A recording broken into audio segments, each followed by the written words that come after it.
All right. Hello, and thanks especially to those of you that I saw yesterday, decided to come back and give me another shot. I believe that today will be a little bit more empowering, a little bit less of a downer than some of the alarming indicators that I shared with you yesterday.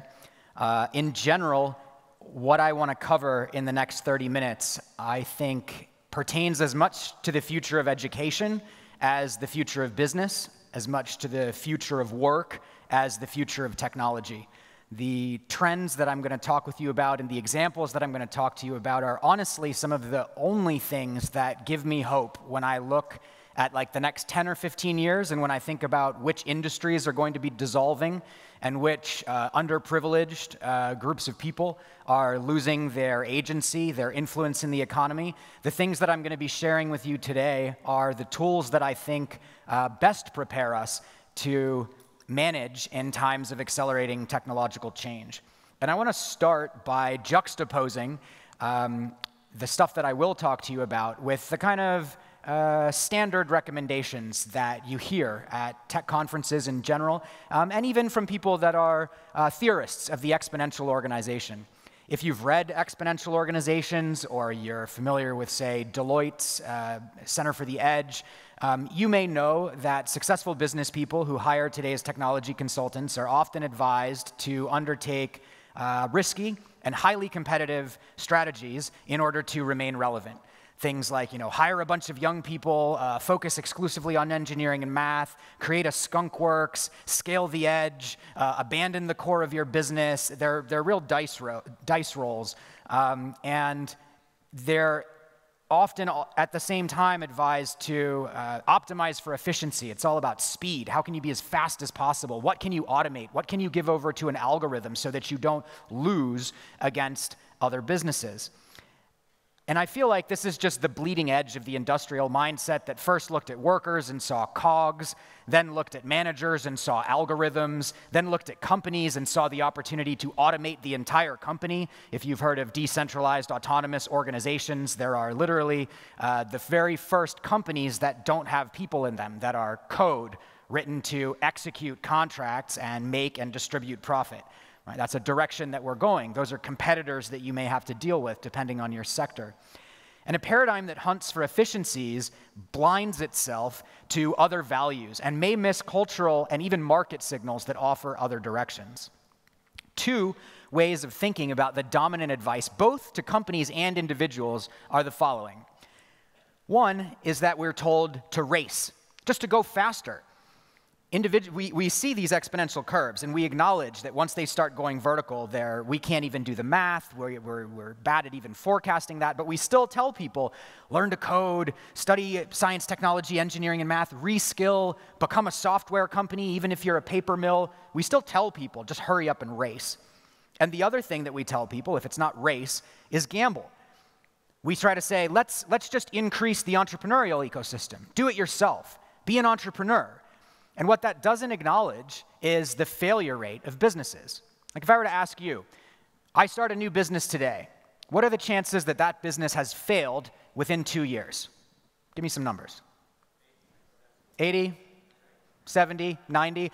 You'll never hear anyone guess below 70. Very few studies would ever say that it's below 70. If it's a high-growth tech startup that I'm engaged in, it's over 90% failure rate. Strong majority fail. So suggesting entrepreneurship, gambling, as the answer to fragility or times of accelerating change is super irresponsible to groups of the population that don't have a safety net. Poor people that can't afford to fail, that would lose whatever minimal collateral they had and perhaps pull their families even deeper into a non-resilient state. The things that I'm going to be talking to you about in the later portion of this talk kind of de-risk entrepreneurship, are specifically designed to capture the benefits of entrepreneurship without the sometimes insufferable consequences of failure.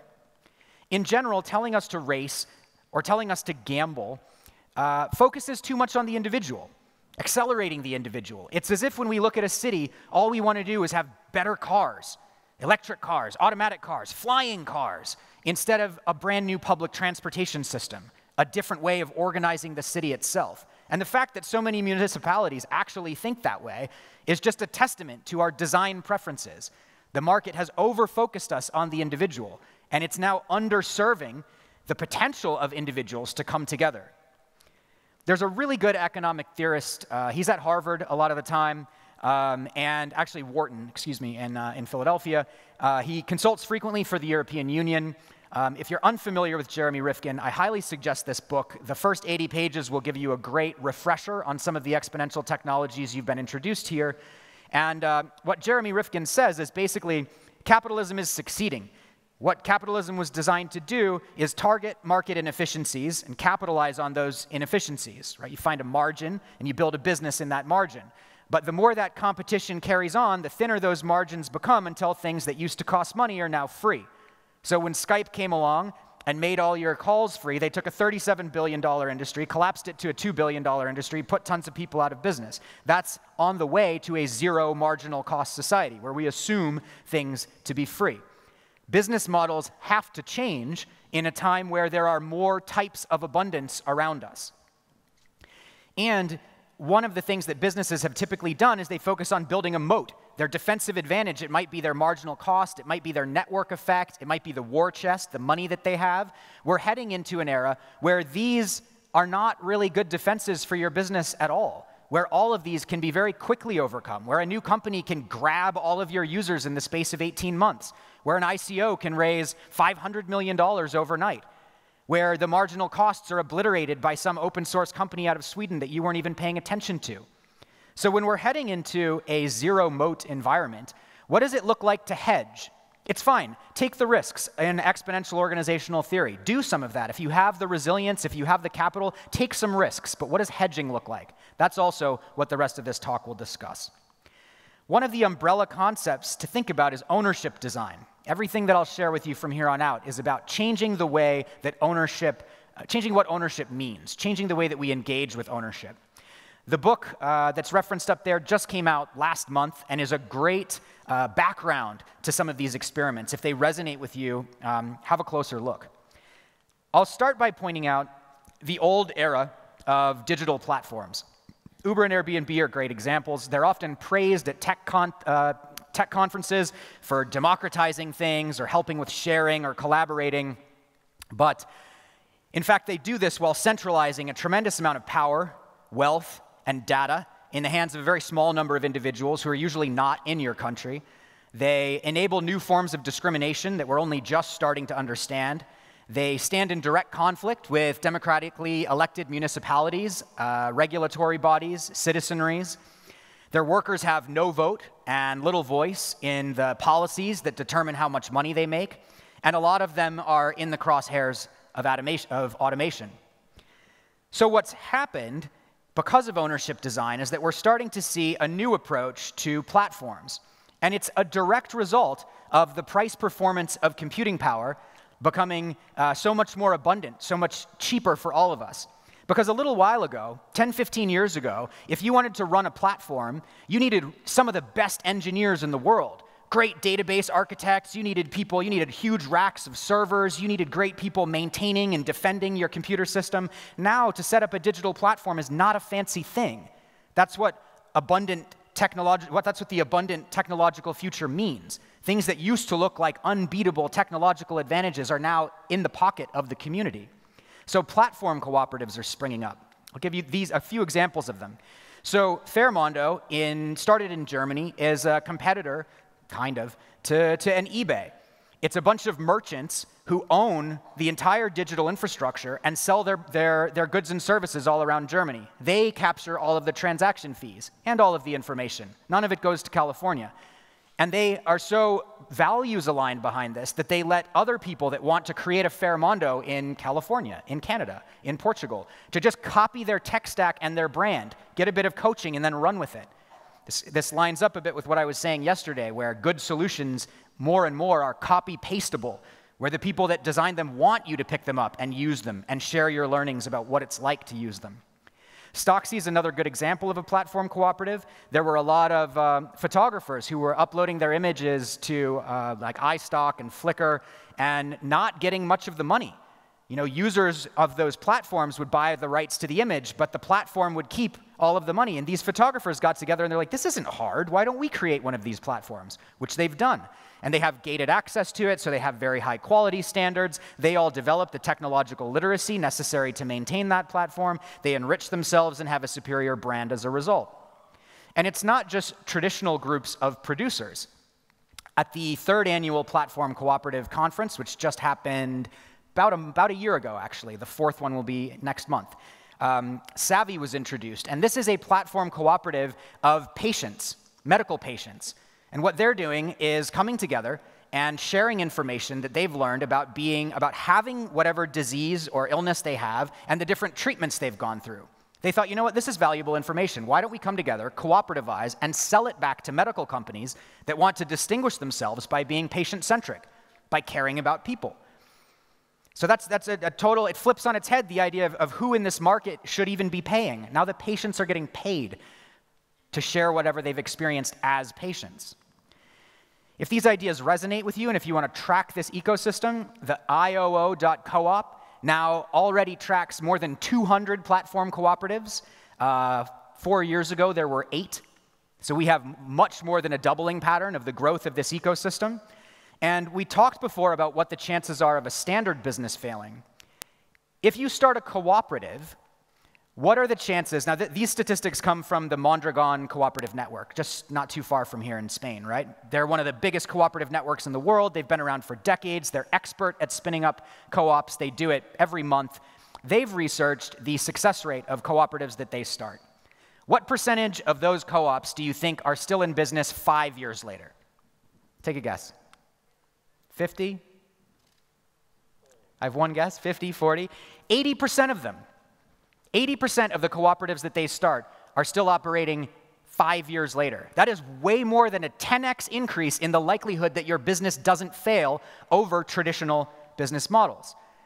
So however fusty or old-fashioned a cooperative might seem to you in the context of hedging your bets in times of rapidly accelerating technological change, they deserve your reconsideration, especially because they're now getting digitized. Here are other things that will accelerate this ecosystem. This company now is a platform cooperative for starting other platform cooperatives as a service. If you want to start a platform cooperative, you can engage them. One of their products, they can stand up for you in 24 hours. If you don't want to hyper-customize it, if it's for something they've done before, you will be owning and running your own platform cooperative a day later. Their customization package takes like 2 or 3 days. They just raised well over €1 million in overnight from 40 different countries just a few months ago. Massive interest from around the world in what they're doing. And Google.org just gave a $1 million grant in May of this year to a group of people to design open tools specifically to support platform cooperatives in the following industries: childcare, elder care, home services, and recycling. That is totally genius, because those are 4 of the industries that aren't going anywhere in the face of automation. Those are some of the stickiest, most resilient, biggest growth industries in the world, and Google.org is throwing money behind the idea that growth in those industries should be owned by service providers in those industries. There's also the very first accelerator now for for co-ops, and specifically digital co-ops, that was launched just 2 months ago. Another sign of the rapid acceleration of this ecosystem. And here's just a fun example in the kind of space of ownership design. When people talk about how hard it would be to compete with Airbnb, this is in Airbnb's own backyard in the Bay Area. They raised $5 million, again, almost overnight, to go head-to-head with Airbnb. And what's their value proposition? Well, if you have a home and you want to host it on their platform, they will not charge you any fees at all. Okay, well then, do they take the fees off the guest who's staying in your home? No. That person also pays 0 fees. That's an interesting business model. How exactly does that work?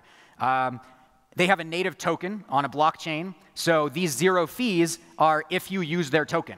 It's designed to accelerate use of their token. If you want to use a Visa card or you want to use PayPal, they'll get you for some little transaction fees on that, but generally their business model is licensing their tech stack to other industries, and they just want to beat Airbnb on principle because it's easy now. And I've been talking about these for a while, saying they're the biggest competitors that Airbnb has. And I don't know if you saw this announcement just a couple weeks ago. Airbnb is paying attention. right? If people are coming after Airbnb by saying, oh, all the homeowners should own Airbnb, it's not hard to do. Now they're literally trying to figure out what it looks like to have their company be owned by their hosts. And it's a little trickier in their position because they're not all sophisticated investors, but like they're paying money to figure out how to stay ahead of this disruptive wave of social innovation. If that's not an indicator that this is a very real threat to established digital cooperatives, to established digital companies, I don't know what is. And you can go right to the very bottom of an economy and re-engineer that. You can just take over the money. You can relocalize the money that you want to use. This is one of the most famous local currencies in the world. It's the Brixton pound.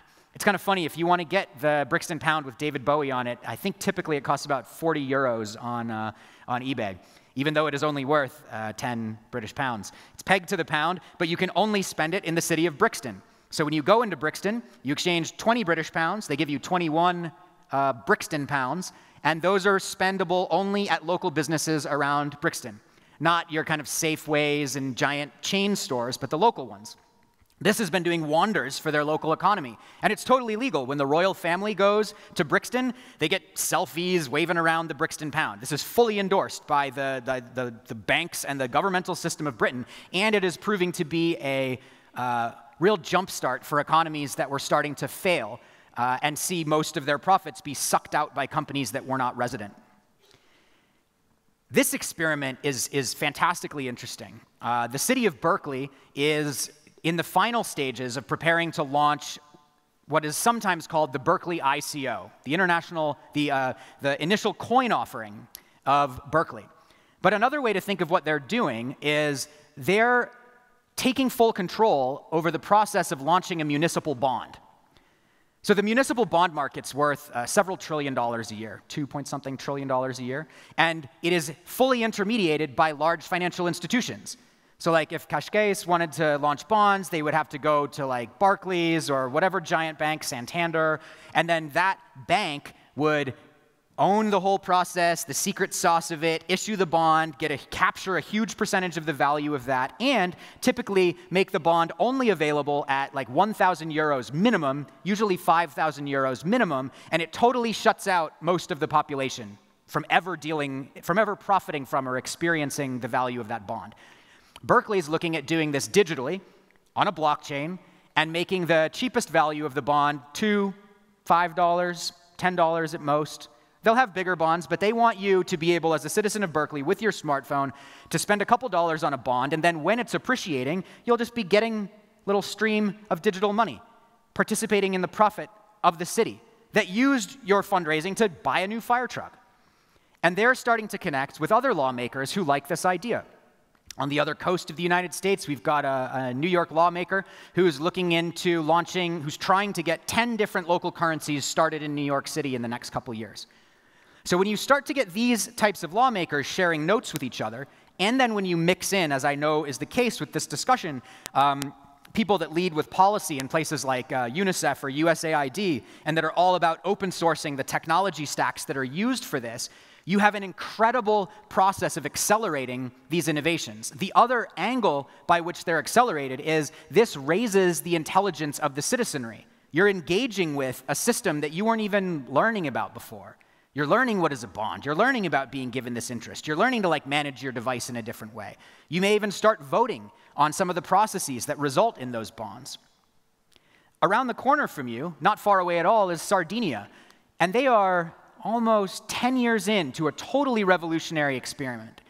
During the financial crisis around 2009, 2010, they were one of the hardest hit regions in at least Mediterranean Europe. They had unemployment creeping up to 30%. And they were looking around Sardinia, and they were like, this makes no sense. We're all still here. We're all still just as good at doing the businesses that we did before. None of us lost our skills. Sardinia is still a plentiful area. We just don't have any euros. They just won't give us any euros, so our economy is starving. So they thought, all right, let's create our own digital currency and make it for small and medium-scale enterprises, make sure that they're credible, make sure that they check out. There's a bit of a gate on it, but once people say, yeah, that's a legitimate business, come on in, and then you've got a spectrum of debt or savings that you can kind of hold of this digital currency, and then you transact the Sardex with other businesses, people in your supply chain, people that supply you, whether it's your plumbing and services or whether it's financial services. They now push $100 million a year through Sardex. That's how big it is in their economy. And it totally jump-started them faster than regions that did not undertake this experiment. They get visited all the time now by other municipalities and regions that want to learn how to do what they've done. And that was before you could layer blockchain into it. If you're interested in like the blockchain angle, Holochain are looking at how to bring mutual credit systems into the blockchain. They're well capitalized. It should be a good experiment. One more thing on this angle, there's a publicly traded company called Digital Towns that are basically taking the idea that a city should be in total control of its tech stack and kind of going on the road, walking up to like Dallas or Austin and saying, you should have your own Airbnb, your own Uber, your own Expedia, your own Amazon, your own eBay, all of that, you should capture it. Your city should be able to run all of that, keep your citizens' data, have like great standards around how that works. None of it's magic anymore. If you want, we can have a blockchain token in there. You can use it for voting if you want, right? They're just running around educating cities as to how easy it is to experiment in this kind of way. This is the kind of thing that dissolves the entire economic terrain under some of the biggest and seemingly most successful companies that we see around us. This stuff is only as good, though, as our ability to include ourselves and engage with it. We need to be more civic-minded, more civically educated. So what are some of the opportunities to move in this direction?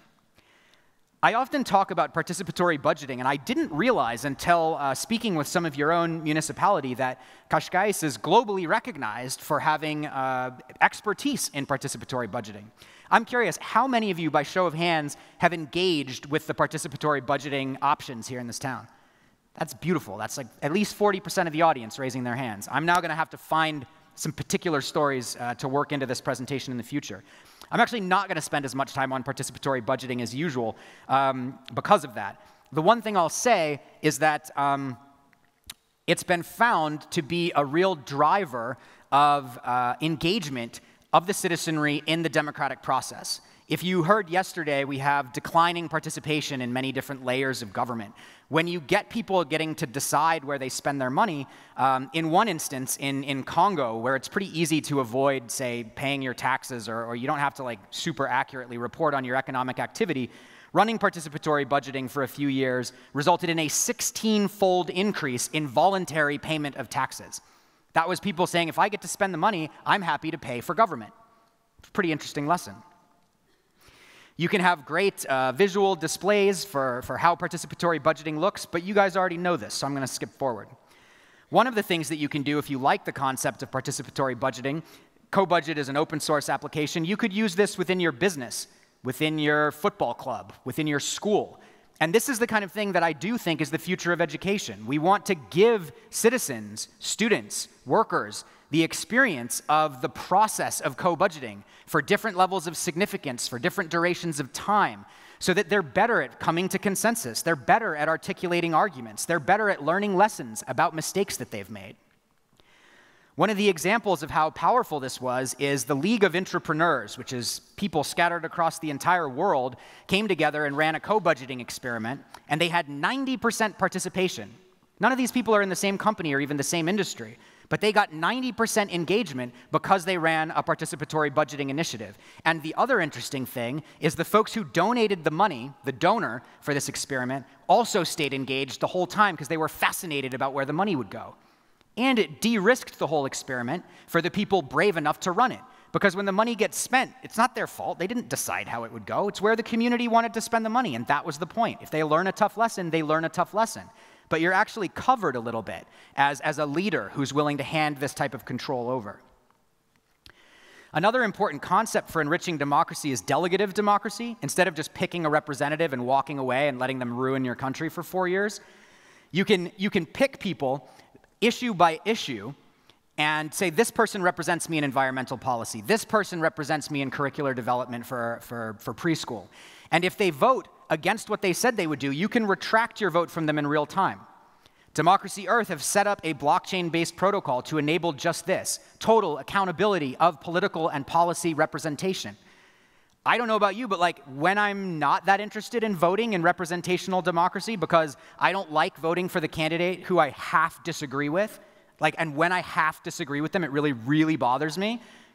I would love to get engaged in an issue-by-issue situation. There might be 70% of the issues I don't care about, but the ones I care about, I can get there. The public is harder to manipulate if you let them get into this granular level, and they get smarter. I did like hearing that here in Portugal, you are already exploring some digital tools for increasing youth engagement with democracy. I'll be looking to follow how much these folks learn over the coming years. One of the other interesting experiments here is DAOstack. They raised $30 million in 66 seconds to build more of these consensus-finding technologies. This is just a kind of boost to the entire ecosystem. Track what they build. They're hoovering up all of the experts in this arena. Sway is a company that helps you use artificial intelligence to get the insights that exist within your ecosystem. So if you have like janitors or people that are like never communicating successfully with management, but they have really good ideas, maybe they have a heavy accent, maybe they communicate in what looks like a disorganized way, the artificial intelligence algorithm is designed to find the nugget of insight that they have, repackage it as something management can use, and then push it up the ladder. They're starting some fascinating pilots, and they won a major vote of confidence from a governance conference in Sweden. Twitter has gotten a lot of criticism for how polarizing it can be. Jack Dorsey publicly endorsed this company as a way of addressing that problem. They come out of MIT's Social Lab, and what they do is they measure the health of public conversations. They use artificial intelligence and sentiment analysis to find out where are there pockets of toxicity. You could run this through your company's Slack channels and find out where is your culture going septic? Where is there bias? Where are there unfair beliefs or disrespect of the customer? Where's that happening? Another thing that I want to talk about really briefly is just the general concept of building commonses, because that's what this is. When you share ownership, you're taking things that were kind of enclosed and closely held by a group of advantaged individuals, and you're sharing them back out for intelligent management. If you want to learn more about this, there's a couple places I suggest you go. The Commons Transition website, initially commissioned by Ecuador, has some fantastic examples of what this looks like, layer by layer throughout a city. And not far from you, you've got the city of Ghent, which has more commonses active than anywhere else in Europe, hundreds of them operating simultaneously, community, land trusts, and other distributive mechanisms that are totally transformational. Get in touch with these people. It's their desire to share these business models with you. The final thing in terms of innovation that I want to share is applying ownership design to nature itself. You may have seen some of the headlines. Over the last couple of years, some countries have been conferring legal personhood on nature. So New Zealand has given legal personhood to a river, a mountain, and a forest. What that means is now, if I'm a citizen of New Zealand and I see that you're polluting the river, I can take you straight to court for hurting a legal person. In the past, if you wanted to protect your river, you would have had to maybe commission a 5-year study that proved that someone downstream would eventually have cancer, because it wasn't good enough to protect the river. The river had no rights. The river was just to be polluted economically, no big deal. When you turn it into a legal person, it becomes incredibly powerful. We already know this to be the case because when we gave legal personhood to corporations, they went on a global shopping spree and became incredibly powerful. It's very hard to roll that back, but it could be easier to counterbalance it by giving legal personhood to natural bodies. It's not just New Zealand. We see this also in India, in Bolivia, in Pittsburgh. It's starting to happen. Santa Monica, you can do it in a city. You can do it in a region. You can do it in a country. There's even a company that exists now to help you figure out, once you've done that, or if you want to do that, how to involve the indigenous people or the locals who are there. And then once you've created that legal person, why not put them on your company's board? Give them a board seat. Drive equity towards them. Give them 1% of your revenue. What would a river do if it was making 1% dividends on a giant corporation's money? Would it buy its own riverbanks? Would it buy its watershed, its alluvial plains? Would it plant a particular type of tree? Would it protect a particular type of fish? People are looking at giving legal personhood to an endangered species as well. How would it advocate for itself? This type of legal experimentation cannot happen fast enough. If we're not thinking about ownership design, we keep creating cities that look like this, right? If you were with me yesterday, we talked about how a lot of the fastest growing places, a lot of the urbanization that's happening in the world is creating these horribly imbalanced cities where prosperity is not evenly distributed and where all kinds of negative effects accumulate. So I would challenge you to think about some of the innovations that I've shared with you as pathways to avoid bad systems design, as pathways to increase the civil literacy, the technological literacy of your population, and to develop resilience specifically in times of accelerating technological change when winning in a kind of classic economic sense is harder to do year over year over year. You might get it a little bit, one company in your ecosystem now and then, sure, winning is still cool, keep gambling. But you need to hedge and you need to look after your population. And a lot of these things are tools that are available off the shelf now to help you do that and to strengthen your economy. So, thank you very much.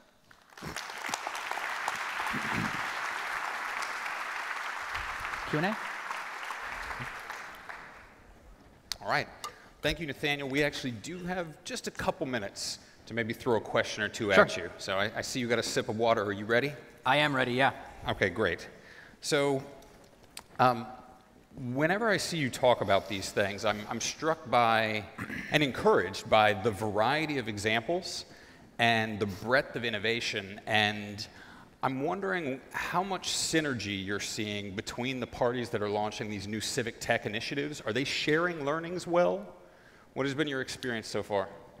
It's a great question. I mean, even 3 years ago, 3.5 years ago, when the notion of platform cooperatives were first introduced, it was conceptually super appealing. And I remember I used to talk about it as like, this is probably going to be big, but I had 2 examples and they kind of sucked. You know, they weren't very exciting, but it still seemed important. And now when you're picking from 200 examples of platform cooperatives, or when you're looking around and finding that municipalities are years deep into these experiments, it's quite heartening.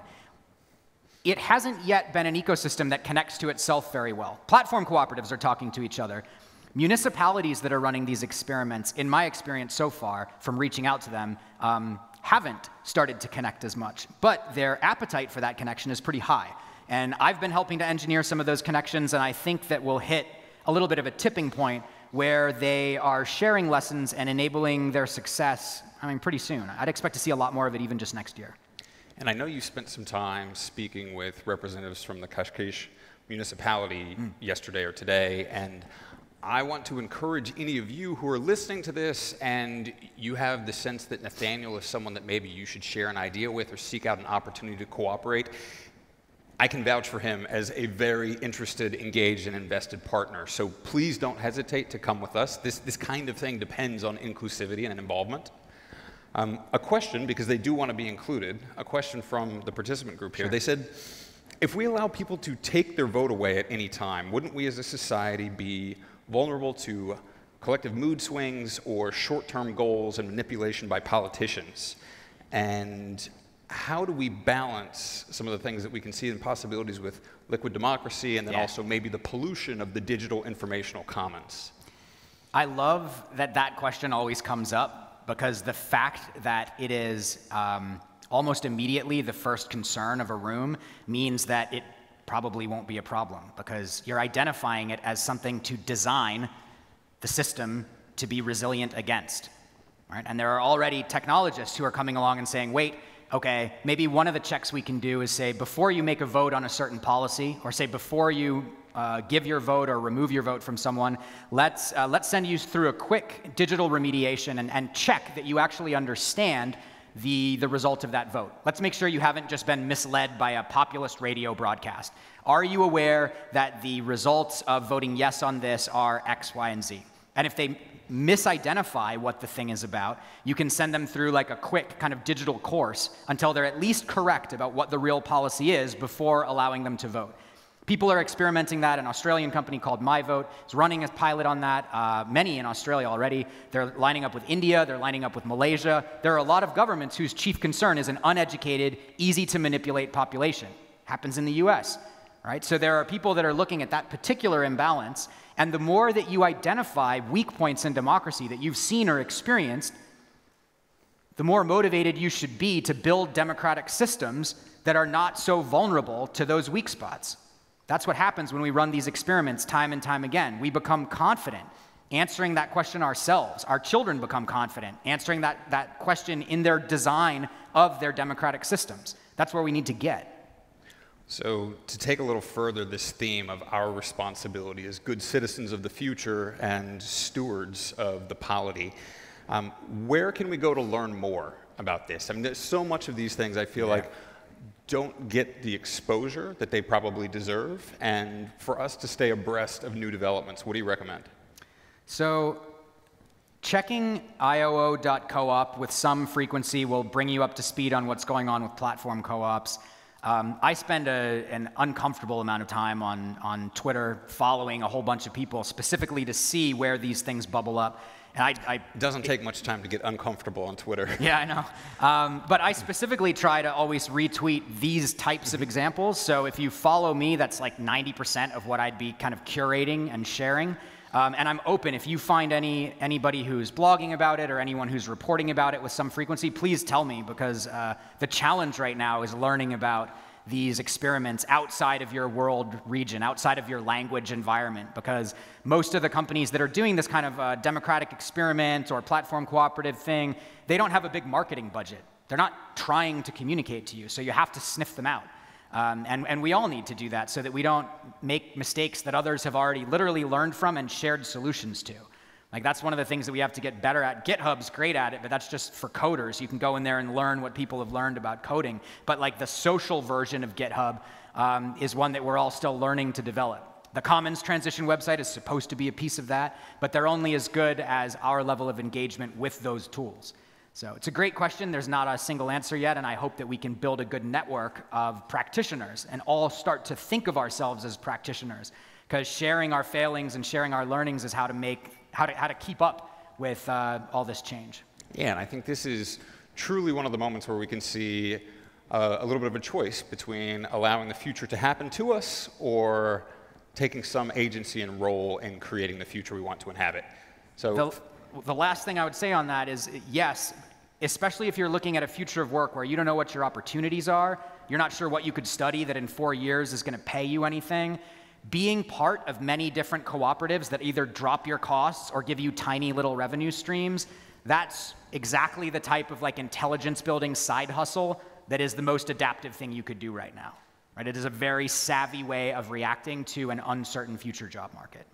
All right, so let's get out there and do it. Nathaniel, thank you so much. Cheers. Always a pleasure.